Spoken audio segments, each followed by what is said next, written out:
दोस्तों डीएलएड द्वितीय सेमेस्टर के साथियों के लिए जो प्रारंभिक शिक्षा के नवीन प्रयास विषय का जो है हम अगले प्रश्नों की श्रृंखला को लेकर के आए हैं और इसके पहले भी हम एक पार्ट करा चुके हैं। आप जाकर के देख सकते हैं और अन्य सब्जेक्टों की प्लेलिस्ट बनी हुई है, आप उसे भी जाकर के चेकआउट कर सकते हैं। तो चलिए देखते हैं पहला क्वेश्चन इसमें क्या है। तो सबसे पहले देखिए विद्यालय अभिलेखों का महत्व लिखिए। तो विद्यालय अभिलेखों के मतलब काफ़ी महत्व होते हैं, जैसे कि अभिलेखों के आधार पर ही विभाग द्वारा मांगी गई सूचनाओं को भेजा जाता है और अभिलेखों के माध्यम से ही योजनाओं की प्रगति और आख्या प्रस्तुत की जाती है और भावी योजनाओं के निर्माण में भी सहायता मिलती है। नेक्स्ट है श्री एन जनार्दन रेड्डी ने अपनी रिपोर्ट कब पेश की थी। तो इन्होंने जो है 22 जनवरी 1992 को समिति ने अपनी रिपोर्ट पेश की थी। नेक्स्ट है हंटर कमीशन को अन्य किस नाम से जानते हैं। तो दोस्तों हंटर कमीशन को भारतीय शिक्षा आयोग 1882 के नाम से भी जानते हैं। नेक्स्ट है उच्च प्राथमिक विद्यालयों में मिड डे मील कब से प्रारंभ हुआ है। तो मिड डे मील वर्ष 2007 से उच्च प्राथमिक विद्यालयों में शुरू हुआ था। नेक्स्ट सर्व शिक्षा अभियान संचालित किए जाने के उद्देश्य क्या थे। तो इसके कई सारे उद्देश्य थे, जैसे कि वर्ष 2003 तक प्राथमिक विद्यालयों शिक्षा गारंटी केंद्रों वैकल्पिक और विद्यालय शिविरों में सभी बच्चों को प्रवेश कराना और जो है सन 2007 तक सभी बच्चे कक्षा 5 तक की प्राथमिक शिक्षा पूरी कर लें और इसी के साथ में सन 2000 तक सभी बच्चे कक्षा 8 तक की शिक्षा पूर्ण कर लें। ये अन्य कई सारे उद्देश्य थे। नेक्स्ट सर्व शिक्षा अभियान का प्रमुख लक्ष्य क्या था। तो सभी बच्चे 2005 तक स्कूल शिक्षा गारंटी केंद्र वैकल्पिक विद्यालयों में दाखिला स्कूलों में वापस लौटे शिविर बैक टू स्कूल कैंप में हों। नेक्स्ट है अपव्यय क्या अर्थ होता है। तो दोस्तों अपव्यय क्या जो शाब्दिक अर्थ होता है वो व्यर्थता अथवा फिजूल खर्ची, यानी कि शिक्षा में अपव्यय का प्रयोग इसी अर्थ में किया जाता है जब कोई बालक किसी कक्षा या पाठ्यक्रम में दाखिला विद्यालय लेने के पश्चात उसे पूरा किए बिना बीच में छोड़ देता है। यानी कि जब बालक जो होता है बीच में ही विद्यालय को छोड़ देता है तो उसी को अपव्यय कहा जाता है। और अवरोधन का क्या है।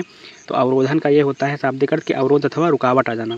इसे इस प्रकार भी परिभाषित कर सकते हैं कि जब कोई बालक एक निश्चित समय के पाठ्यक्रम को उससे अधिक समय में पूरा करता है, यानी कि मान लीजिए 1 साल का कोर्स है वो अधिक समय पूरा करता है तो उसे अवरोधन कहा जाता है। छात्र के अध्ययन क्रम में रुकावट आ जाती है।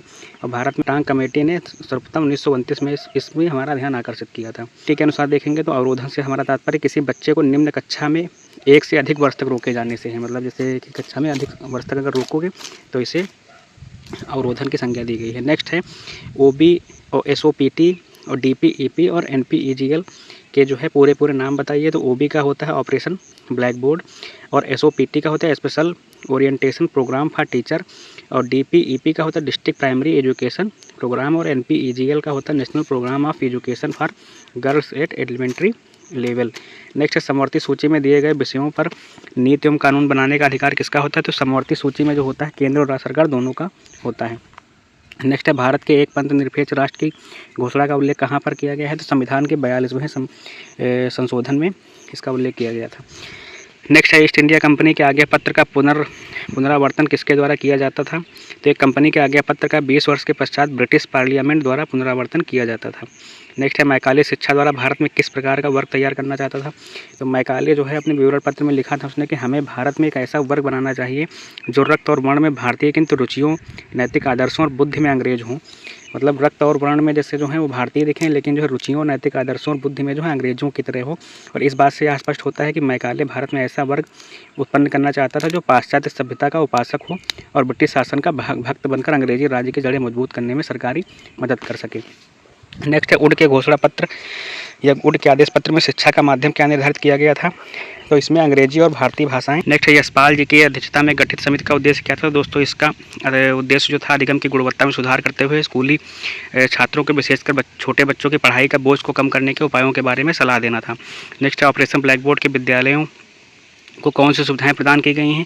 तो इस योजना के अंतर्गत प्रत्येक विद्यालय को जो है शिक्षण उपकरण जैसे कि पाठ्यक्रम शिक्षक संदर्शिका पाठ्यपुस्तक कक्षा शिक्षण सामग्री जैसे कि मानचित्र ग्लोब चार्ट खेल सामग्री और खिलौने और विज्ञान किट लघु यंत्र किट जैसे कि पेचकस प्लास और रेडियो पुस्तकालय विद्यालय घंटी संगीत उपकरण ढोलक तबला और इत्यादि बहुत कक्षा शौचालय छटाई कुर्सी शिक्षकों के लिए और ब्लैक बोर्ड इत्यादि बहुत सारी जो है चीज़ें वो दी गई हैं।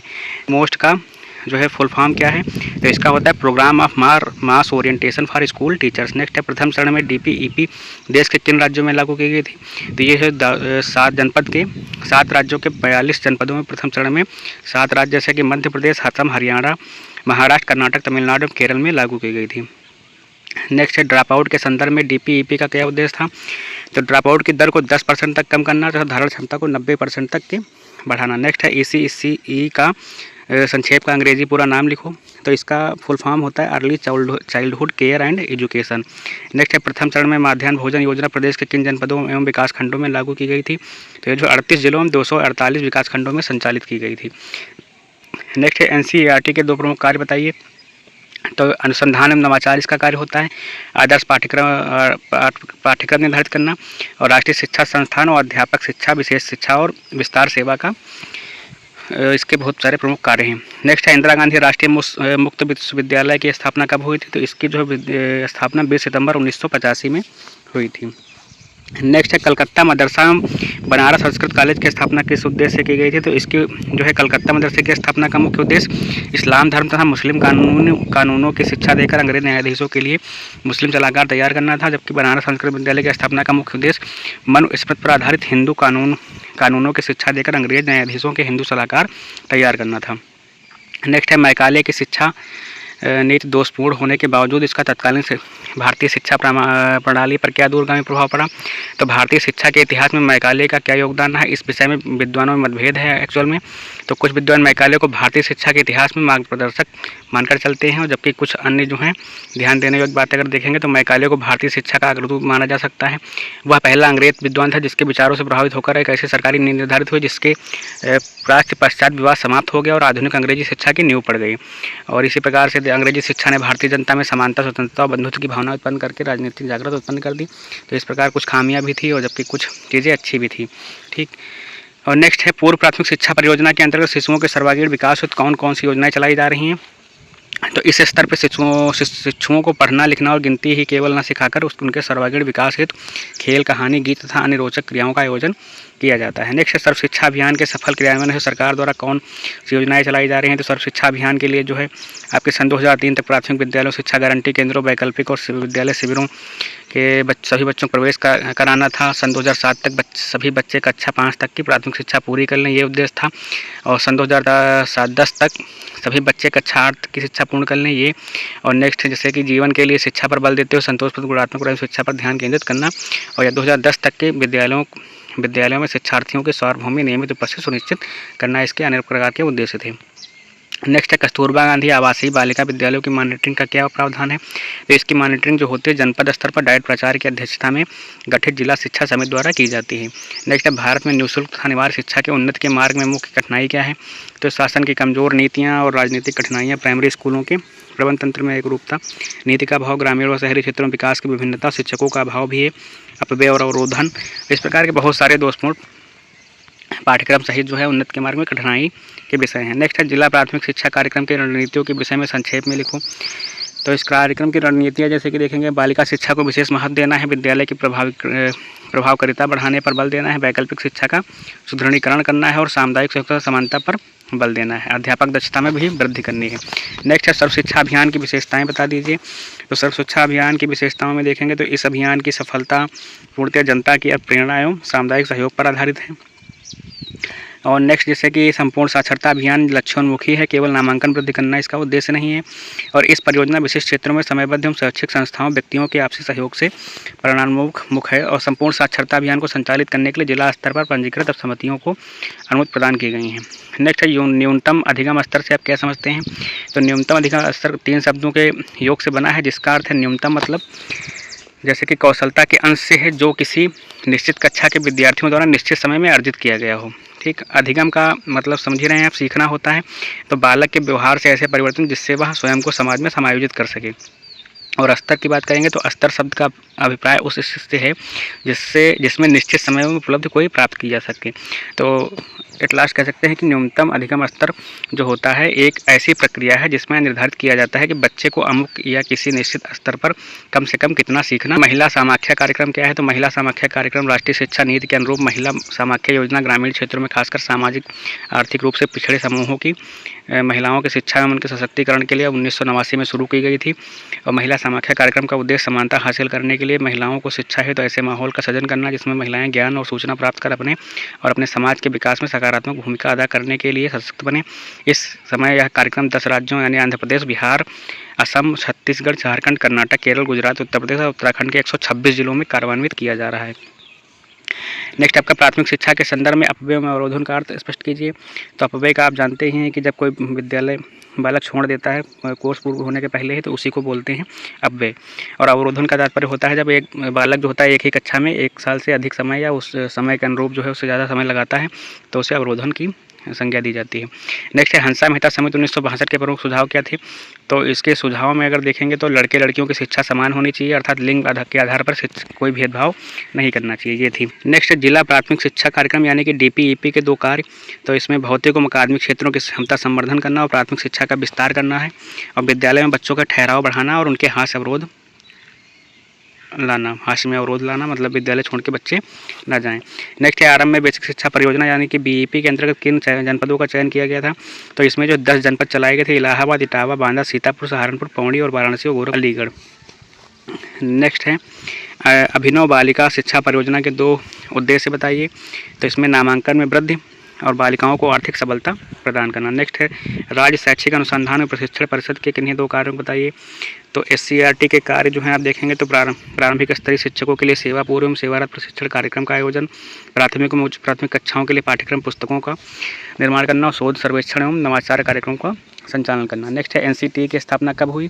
तो इसकी स्थापना जो है दोस्तों 17 अगस्त 1995 को हुई थी। नेक्स्ट है ब्रिज कोर्स से आप क्या समझते हैं। तो ब्रिज कोर्स का तात्पर्य ऐसा शिक्षा से है जो आप वंचित या ड्रॉप आउट बच्चों को भी, ऐसे बालकों जो किसी वजह से शिक्षा से जुड़ नहीं पाए हैं, उन्हें शिक्षा से जोड़ने के लिए ब्रिज कोर्स कराया जाए। नेक्स्ट है स्कूल रेडीनेस कार्यक्रम की विशेषताएं बताइए। तो स्कूल रेडीनेस कार्यक्रम का यह उद्देश्य था, यह विशेषता ये है कि यह कार्यक्रम उन लोगों के लिए बनाया गया था जो कक्षा 1 में सीधे प्रवेश करते हैं तथा कक्षा 1 के पहले पूर्व प्राथमिक शिक्षा का उन्हें किसी प्रकार का अनुभव प्राप्त नहीं होता है। बालकों में प्रारंभिक 6 सप्ताह तक 2 माह तक की अवधि तक बालकों को पूर्व प्राथमिक शिक्षा के अनुभव प्रदान किए जाते हैं, उन्हें विद्यालय के लिए तैयार किया जाता है, इसी को बोलते हैं स्कूल रेडीनेस कार्यक्रम।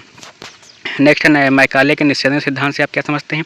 तो निस्यंदन सिद्धांत जो था, इस सिद्धांत के अनुसार शिक्षा की व्यवस्था केवल उच्च वर्ग के व्यक्तियों को दी जाए, जहां से वह स्वतः धीरे धीरे छनकर निम्न वर्ग तक पहुंच जाएगी। और छनाई से तात्पर्य किसी द्रव या छनकर नीचे जाने से है। शिक्षा के उच्च वर्ग के जो लोग हैं उनको शिक्षा दी जाए, धीरे धीरे उनसे जो है नीचे तक की शिक्षा पहुँचती जाएगी, ये सिद्धांत था निस्यंदन का। नेक्स्ट है प्राथमिक शिक्षा के संबंध में वुड डिस्पैच की प्रमुख संस्तुतियाँ क्या हैं।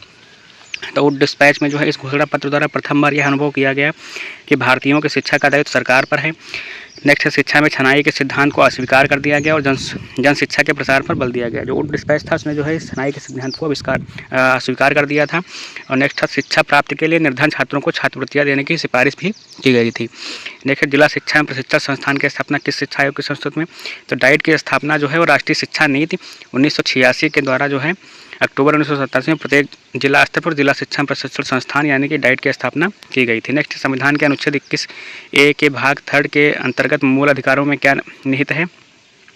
तो इसमें अगर 21A में आर्टिकल में बात करेंगे तो इसमें कहा गया था कि राज्य को 6 से 14 वर्ष तक के सभी बच्चों को निःशुल्क तथा अनिवार्य शिक्षा उपलब्ध करानी होगी। नेक्स्ट है आपका कि बाल शिक्षा अधिकार नियमों के अंतर्गत क्या निजी ट्यूशन की छूट प्राप्त है। तो निजी ट्यूशन की छूट प्राप्त नहीं होती है। नेक्स्ट है कलकत्ता मदरसा की स्थापना कब और किसने की थी। तो इसकी स्थापना 1781 में जो है गवर्नर जनरल वारेन हास्टिंग ने की थी। नेक्स्ट है मिशन स्कूलों की 4 विशेषताएं बताइए। तो मिशन स्कूलों में पाई जाने वाली विशेषताएं देखिए, कक्षा शिक्षण प्रणाली प्रारंभ करने का श्रेय इन्हीं को जाता है और आधुनिक शिक्षण विधियों का प्रयोग भी किया जाता था इसी में। और प्राथमिक स्कूलों में शिक्षा का माध्यम भारतीय भाषाएं थी और इन स्कूलों में ईसाई धर्म की शिक्षा अनिवार्य रूप से दी जाती थी। नेक्स्ट शिक्षा में छनाई का सिद्धांत से क्या है। तो ये तो जान ही रहे हैं कि उच्च वर्ग को देख करके नीचे तक शिक्षा को पहुंचाना था। नेक्स्ट है लॉर्ड कर्जन की शैक्षिक नीतियों में शिमला शिक्षा सम्मेलन 1901 बताइए। तो शिमला शिक्षा सम्मेलन 1901 जो है वो लॉर्ड कर्जन से शिमला में एक गुप्त शिक्षा सम्मेलन बुलाया गया था। इस सम्मेलन का प्रमुख उद्देश्य भारतीय शिक्षा का पुनर्गठन और सुधार करना था। इस सम्मेलन में 150 प्रस्ताव पारित किए गए जो शिक्षा नीति संबंधी सरकारी प्रस्ताव और कर्जन की शिक्षा नीति के आधार पर बने और इस नीति के अंतर्गत भारतीय विश्वविद्यालयों और आयोग के नियुक्त किया गया। और इसके पश्चात 11 मार्च 1904 को लॉर्ड कर्जन ने अपनी शिक्षा नीति को एक सरकारी प्रस्ताव के रूप में प्रकाशित किया था। नेक्स्ट राष्ट्रीय शिक्षा नीति 1992 में राष्ट्रीय शिक्षा व्यवस्था के विषय में को क्या कहा गया है। तो इसमें जो है यह शैक्षिक संरचना 10 और +2+3 के आधार पर होनी चाहिए और इसे सभी राज्य अपने यहाँ लागू कर दें। शिक्षा की राष्ट्रीय शिक्षा प्रणाली राष्ट्रीय कार्यक्रम संरचना पर आधारित होनी चाहिए। नेक्स्ट विनाश बोझ की शिक्षा के नामक शीर्षक किसकी रिपोर्ट में। तो ये दोस्तों यशपाल समिति की रिपोर्ट के द्वारा लाया गया था। नेक्स्ट है NCFTA 2009 क्या है। तो शिक्षा हेतु राष्ट्रीय पाठचर्चा की रूपरेखा जो है 2009 शिक्षक शिक्षा हेतु एक नवीन दस्तावेज है। इसका उद्देश्य योग्य पेशेवर और मानवीय मूल्यों से युक्त शिक्षकों को तैयार करना था। नेक्स्ट है ऑपरेशन ब्लैक बोर्ड योजना के अंतर्गत प्रत्येक विद्यालयों को दी जाने वाली किन्हीं 4 वस्तुओं के नाम। तो अगर इन 4 वस्तुओं में देखेंगे तो जो है मानवीय मतलब कक्षा शिक्षण सामग्री यानी कि मानवीय ग्लोब चार्ट वगैरह, शिक्षण उपकरण जैसे कि पाठ्यक्रम संबंधित संदर्शिका, पाठ्य पुस्तक, खेल सामग्री, विज्ञान किट वगैरह काफ़ी चीज़ें हैं। नेक्स्ट है पी मोस्ट क्या है? तो पी मोस्ट ये जो है एक सेवारत अध्यापकों का विस्तृत अभिविन्यास कार्यक्रम है और इसका उद्देश्य राष्ट्रीय शिक्षा नीति 1986 की मूल संस्थितियों से अवगत कराना है।